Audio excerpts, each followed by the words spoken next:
家好，这里是新加坡慈善文化论坛新加坡庆祝建国60周年系列专访。今天我们来到了新加坡著名的马来作家拉曼达伍德先生的家里，对拉曼达伍德先生进行一个专访，就他个人对华乌文化的交流和融合，推动种族和谐和国家凝聚力做出的贡献，谈一谈他的个人经历和成就。谢谢大家。拉曼先生您好，非常高兴今天我们来访问您。 Thank you for visiting me and to have this interview. My full name is Wahamad Raman bin Daoud, also known as Raman Daoud, or my pen name Arman. I've written several books, but most of my works are edited works for people, and also I edited several books on biographies of prominent people like Cikgu Wahamad Arif Ahmad, and recently I set up endowment for the Cikgu Wahamad Arif Ahmad, the sage, at NTU, Nanyang Technological University. It is the first endowment for a prominent Malay in Singapore. I've written works since 1975 when I was a junior college student at the National Junior College. I've acted in a play, so written my play. Then after that, in 1980, I joined the Singapore Broadcasting Corporation, known before as a Radio and Television of Singapore, as a script writer for the Malay Drama Unit. So I've been writing Malay Drama Unit, maybe almost 300 scripts when I was there from 1980 to May 1984.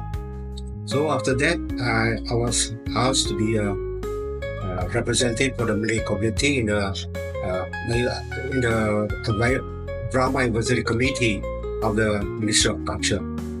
And later on, I was asked to be a consultant to the Ministry of Information, Culture and the Arts, NICA. And I was also a member of the board of the National Arts Council. I've edited almost 20 works in Malay and also in English.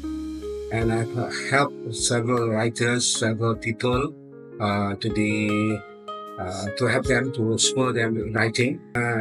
Other than that, I was also a member of the Angkatan Sastrawan Singapura, of the Malay literary movement of the 50s. It was set up in 1950 by the late sage Dr. Muhammad Arif Ahmad, and this year he will celebrate his 75th birthday.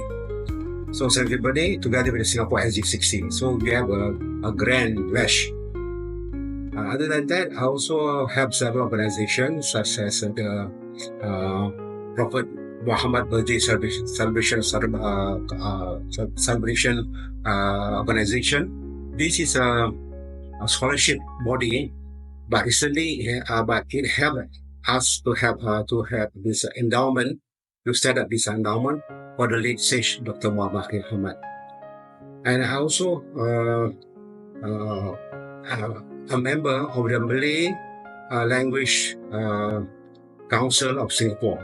I was one of the founding member of this council in 1992. Then I was also the deputy secretary of this council for several years. When Singapore was celebrating its 200 years of founding, we have a book on Singapore Malay culture and literature, and I was one of the editors. Yeah. So when it comes to interracial or multiracialism, I'm very happy to say that I support this idea of multiracialism in Singapore. In late 1980s, I got to know Madam Chan Lao and her husband, the late Dr. Yang Ping Yi. They are a very wonderful couple. In fact, we've been together for our trip to Kunming in 1995. We visited the Changhe tomb in Kunming. Then it was a close relationship. Madam Chan gave me several books, several dictionaries, English, Malay, Mandarin. And when I was the chairman of the literary committee of the Malay Language Council in 2015, so I suggested to the council that we should bestow a special award to Dr. Yang. So Dr. Yang received this special award in 2015, given by the minister then, Grace Wu. And I tried to help Madam Chan in many ways to bridge relationship between the Malays and community and the Chinese community. Examples of the works in Malay I introduced to her, and I also introduced her to Isa Kamari. It was Madam Chan who translated Mr. Isa Kamari's book on the story of the Chinese lady adopted by a Malay family. So the translation was successful, and Mr. Isa thanked Madam Chan eternally for that help. And apart from that, through Madam Chan, I got to know many former Nangta students who are now very well-known people, such as Dr. Liu Suryadinata. And Dr. Liu frankly told me that he was a sort of student to Dr. Swanawang. So he can both write in English, Mandarin, and Malay. So some of his poems were translated into Malay. But I think the gap of intercultural understanding into literature is widening now, because I think the younger generation, they are not used to this idea of intercultural through literature. In the past, we have this magazine called Singa, where the works of Singapore writers have been translated into Malay, into English, Chinese. I don't know how the development now. I hope this can be carried out further. And in fact, through the Singapore Generation Board, we should have a scholarship to help our students to master Mandarin, Malay, the same profession like what being done by Madam Chan and her late husband, Dr. Yang. Because through these kind of people, they are precious to Singapore, for a multiracial society like Singapore. Without them, we don't have the dictionary. But now, of course, we have this AI to do the translation. But machine is machine, human is human. So we need that human touch. So we need a bursary scholarship for them to spur their interest in translation and to be good interpreters. Because some of the nuances, the literary nuances cannot be captured by machine. We need human touch for that. 我们刚才也听到了拉曼先生呢，他的创作是非常丰富的，剧本就300多种。我们可以请拉曼先生谈一谈，哪一个是他比较有影响力，他个人认为也比较成功的创作。那么在这个创作过程当中呢，他又经历过哪些问题？如何去让这个作品呈现了出来，并且大放异彩对社会产生了比较强大的影响力的。You do a lot of writing, especially in drama. So you're writing more than 300 in the earlier times. So which one is the most popular? Which one is the most affect the society more? And then how we can contribute to the multiracial understanding. I wrote my first drama in 1975 when I was a student at National Junior College. Then later on, when I joined the SBC, Singapore Broadcasting Corporation in 1980, October 1980, I helped to edit and write almost 300 dramas and also other scripts like children's script like Yo-Yo, and also cultural programs and even magazine programs, because I was the first one as a full-time scriptwriter then. So they asked me to do a lot of things. Then during my stint there, I also wrote 3 stage drama for the Malay Language Month 1980 and for the Malay culture, and there's one more for 2 Malay cultural programs, 1983 and 1985. So stage drama. Then after that, my activities on writing a little bit slowed down because I joined Berita Harian in May 1984, May 1984, until my retirement from Duta Harian in 2016. I was Duta Harian speeches editor. Speeches editor means I'm in charge of the writing the editorial, the opinion piece, and also writing other stories, political spheres, economics, culture, and sometimes literature. During my stint with SBC and with Duta Harian, Singapore Press Holding, I was asked to represent the Drama Advisory Committee with the Ministry of Culture. Later, Ministry of Culture changed to Ministry of Information and Communication and the Arts, NICA. I think that one, under Mr. Joshua there. So I was with the Ministry of Culture until early 2000s. And I was awarded the Commendation Award with NICA when Mr. David Lim was the acting NICA minister. Yeah. So when I was with the government, I also I'm a resource person for several other projects with the government, including writing a book on essays on Singapore multiracialism. Then apart from that, I was also a representative for Britannia in founding the Malay Language Council of Singapore. The Malay Language Council was spearheaded by Mr. Sidek. He used to organize the Malay Language Month in 1981, then 2 Malay Culture Festivals in 1983 and 85. Then when I was with the Asas Mungkulo, I got to know this man. His name is Arif Ahmad. He's known as the Pendeta. Pendeta means sage. He's a very knowledgeable in Malay culture. So, like the Chinese, you have the Confucius as a sage, right? So the Malay culture in Singapore, we call him Pendeta, sage. Yeah. So this book is his memoir. I edited the book in 2003. Then I also edited his masterpiece. This is his masterpiece for the 21st century. It's called Nilam. Nilam is a compendium on Malay culture. What is Malay culture? What is Malay values? All this condensed here. Yeah.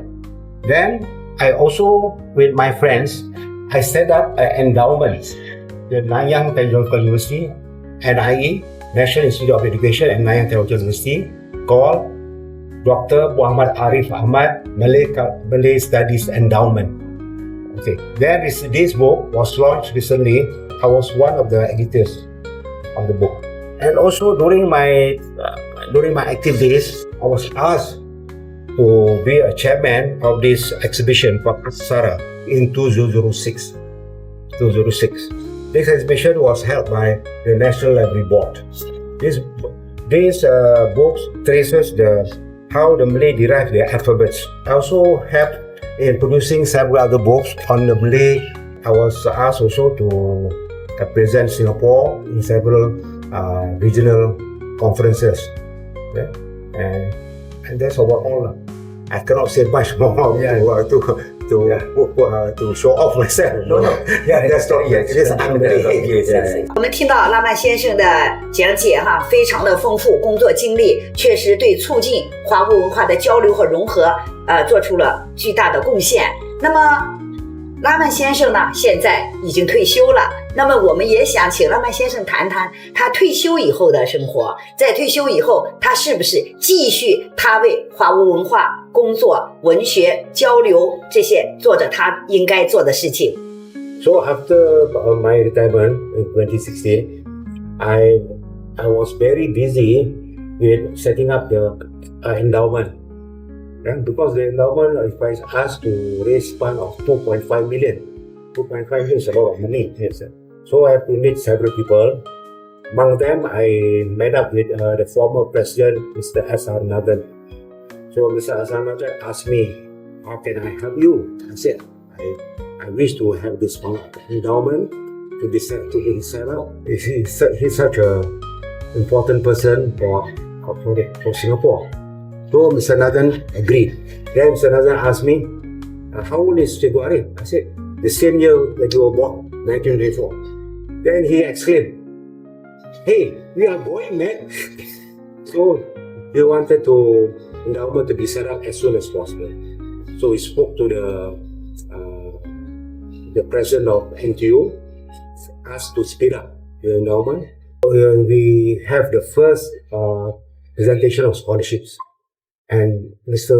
Nathan was very ill, but he came for the occasion with his wheelchair. So I sent him up to the port, National Library, the port.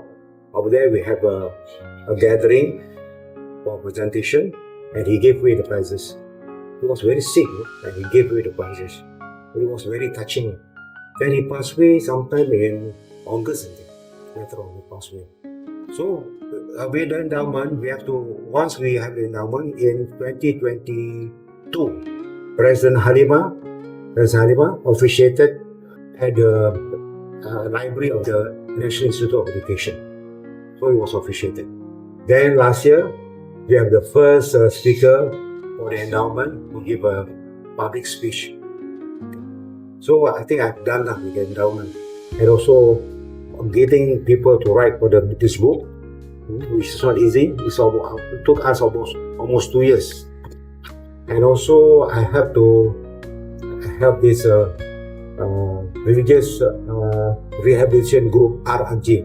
No, this RRG was set up in 2003 to help those people connected with radicalization.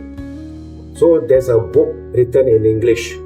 It is translated into Malay. So I have to translate that. Okay. And I was the first interim secretary of the RRG when it was first set up. So I was busy in a lot of things. And of course, we have 3 kids who got married during those years. So only this year and next year, I hope to finish all my own work. So now I'm quite busy. And of course, I hopefully I'm healthy to do all these things. Without health, you are nothing. Yes. 非常感谢拉曼先生的介绍哈，也非常的感人。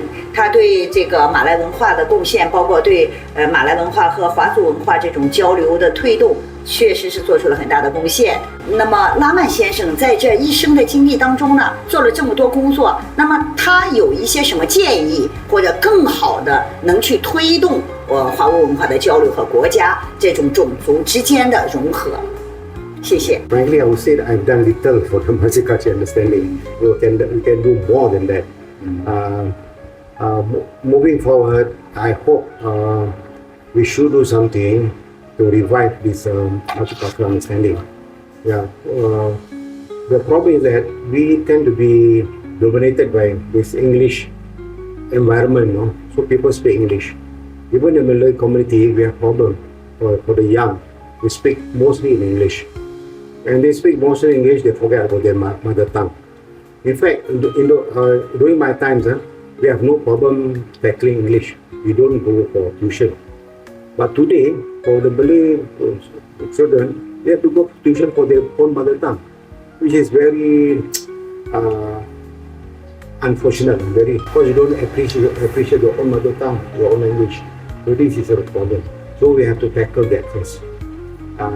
Secondly, I think the government has to spur the language organizations. They can reach a certain consensus how to spur use of mother tongue. You need to stimulate cultural discourse. When you say about cultural discourse, does not mean you talk about food. Most of the time we say a culture, we talk about food. I think this is very limited. Cultural discourse means more than that. About values. For example, Chinese, Malay, Indian, we are common thing, we are Asian. So we need to strengthen our Eastern values, our cultural values. Okay? So what are the best aspects of our cultural values that we need our children, our grandchildren, our offspring to understand and to practice? We have to cultivate that. Or else we lose everything. We lose our identity, we lose our perspectives, because we think that others are better than us. So, you see, people like Madam Chan, they are very rare. they are born during Singapore tumultuous time. We want to achieve independence, we want to achieve Merdeka. They learn to appreciate Malay language because that's the language that unite the people. So they learn and also the government that time, they give perks to civil servants to study Malay. So many civil servants take up Malay. So that's why the Chinese in the past, maybe older than me, they can speak Malay, even smattering Malays. But today, very rare, you can find Chinese can speak Malay. Although Malay is the national language. So I hope the new government under the Prime Minister, Prime Minister Lawrence Wong, nowadays he got a good mandate, voted of Singapore, voted for him. So do this, strengthen our cultural fabrics and strengthen our cultural understanding each other. And this way we can build Singapore harmony. Yeah, that's all I have to say. Thank you. Thank you. 在访谈中，文珍老师提问道：拉曼先生是否认为戏剧活动能有效促进语言学习，尤其是双语教育？他提到，如今不少学生在小学、中学乃至初级学院阶段参与戏剧社团，这是否有助于提升语言表达能力，甚至可以将文学作品改编成剧本更具吸引力？对此，拉曼先生表示认同。他分享说，自己早年在初级学院就活跃于戏剧社，后来第一份工作也是在电视台制作戏剧节目，因此深知戏剧在语言训练和文化传播中的重要作用。他指出，新加坡拥有许多优秀作家，他们的小说完全可以被改编为多语种的戏剧作品，例如马来作家 Isa Kamari 的《One Earth》和萨托与 Bumi 就曾被改编为中文剧。这类作品若能通过马来语、华语甚至方言来呈现，将更有利于多元语言的学习，也促进了不同族群之间的理解与融合。拉麦先生的分享不仅展现了他对戏剧、艺术与语言教育之间关系的深刻理解，也体现了他一贯推动多语种文化传播的理念。在他看来，文学与戏剧的跨界融合，不仅能够激发年轻人对母语与他族语言的兴趣，更是促进族群和谐与文化共融的重要桥梁。正如他所强调的，当我们用不同的语言讲述彼此的故事，我们就不再陌生这句朴实的话语，也为今天的新加坡社会提供了宝贵的启示。